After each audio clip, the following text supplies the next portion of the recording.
What's going on, guys? My name is Wade with TechDaily. So nowadays, I feel like everyone kind of uses their smartphone in their own unique way. And it's sort of interesting to see how different people utilize different things within their daily routine, whether that be productivity apps for work and school, or trying to combat their social media usage, or even incorporating health tracking for food, fitness, and their general well-being. So in this video, in partnership with OPPO, we're going to do a kind of day in the life, highlighting my own smartphone usage on the OPPO Find X5. I'm going to break down how this phone and some of OPPO's apps and tools help me stay organized and productive and entertained at the appropriate times too, and also how I can monitor important aspects of my life, from my sleep to my workouts to my smartphone usage, in order to promote some positive digital health and well-being, which I honestly feel is super important nowadays. And thanks so much to OPPO for making this video possible. Now, sleep for me is super important, and while I won't pretend to have a stellar nighttime routine or sleep schedule, I like to stay relatively consistent with my resting hours. I'm also fortunate enough to be able to just wake up whenever my eyes open, and that usually happens around 8 o'clock most days. I've also still been utilizing my 8 Sleep pod cover. You guys saw this in my bedroom projector setup video. It helps keep me cool at night in these hot Las Vegas summers, and of course I use the app that goes along with it. This isn't as accurate as a smartwatch or fitness tracker like an Apple Watch or smartband, but it does give me a general sense of the quality of my sleep each night, and an understanding of how much or how little I sometimes sleep. So aside from the usual time suckers like YouTube and Twitter, the app I probably use most on my phone throughout the day is email. And it's also one of the first things I try and tackle as I start my day. I can sometimes have 30 or 40 important emails waiting for me at the start of the day, and dozens more that come in regularly. So the more I can stay on top of that, the better. My inbox is of course synced with my calendar, and I'll admit that I like to keep my calendar as empty as possible. But from time to time, there might be a meeting or important task or activity or whatever else on my agenda. Some people like to have their days laid out like hour by hour, but I'm much more of a go with the flow kind of person. Outside the calendar, I actually utilize lists and notes a lot to stay productive and organized. For me, this is just way easier. It winds up being a jumbled mess of thoughts and tasks that sometimes get done and sometimes get pushed to another day, but for as big of a mess as it sometimes seems,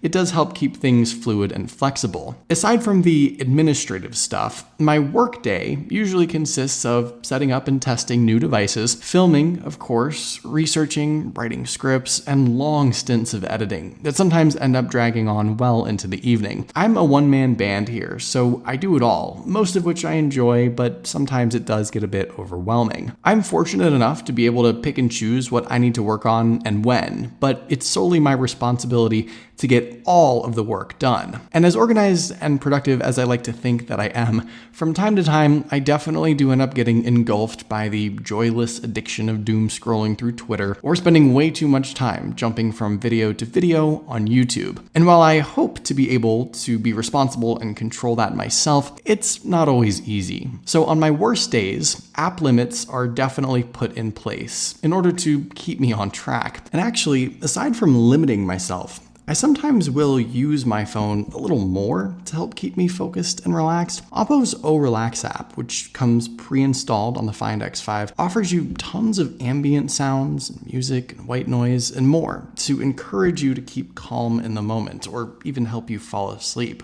or just give you something to listen to while you work. And while listening to my Spotify playlist or a podcast is great, sometimes I just need something a little calmer and a bit more subtle that's less distracting. I never really realize how many hours I sometimes end up wasting on mindless social media scrolling. So to me, the app limits serve as a way to keep me honest by telling me straight up, you've reached your limit, get back to work. I also keep an eye on my overall smartphone usage with OPPO's digital well-being app, which sort of gives me a snapshot of how I spent my time that day. I like to joke that if email and notes usage exceeds time on Twitter, then it was a pretty productive day. But for me, this is a simple and straightforward way to just hold myself accountable and promote some positive digital health. The concept of a healthy relationship between yourself and your tech is definitely new, but it's something I do try and embrace. There are some days where I know my eyes have reached their screen staring limit and my body is begging me to actually move around. around. Fortunately, the building I live in has a pretty big gym with cardio and other exercise machines, free weights, even weekly workout classes. And as long as I can muster up the effort to go down the elevator, I can usually get a pretty good workout in, which I try to do 4 or 5 times per week. I do generally like to track my strength progress with, you guessed it, the Notes app again, as just one more way to hold myself accountable and also see how far I've come if I'm working on any exercises in particular or have any specific workout goals. And actually, one of the biggest positives nowadays with everything being so tech focused is that there are so many workout videos, exercise programs, informational demos, health trackers, and so much more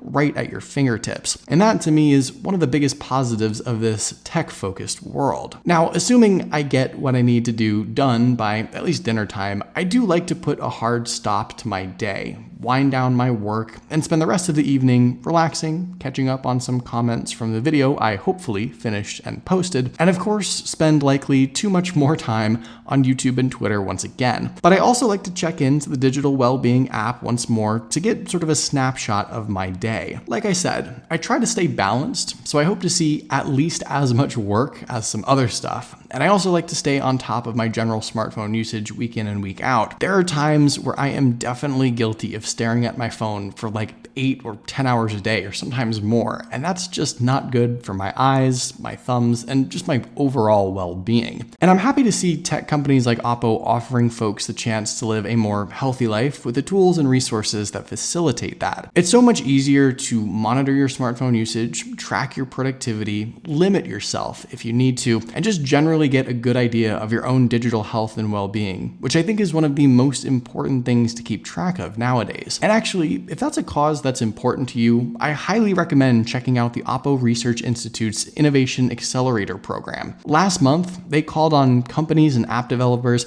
to submit groundbreaking new digital health and accessibility ideas, and OPPO is now going to fund some of those great ideas and help bring them to life. It's awesome to have a company like OPPO care so much about accessibility tech and digital health, and with this program, they're bringing some incredible new tools to the forefront of the tech industry, which could really impact people's lives. You might even see some of these new tools and apps implemented on future OPPO devices too. So there you go, that's a peek into my daily routine, my workflow, and how I try and keep some healthy habits with myself and my tech usage. Let me know what your daily routine looks like in the comments down below, and if maybe you have any suggestions for me to improve mine, like apps, tools, or anything else. But hopefully you guys did enjoy this video. Be sure to follow TechDaily on Twitter and subscribe to the TechDaily YouTube channel if you haven't already, and I'll see you guys later.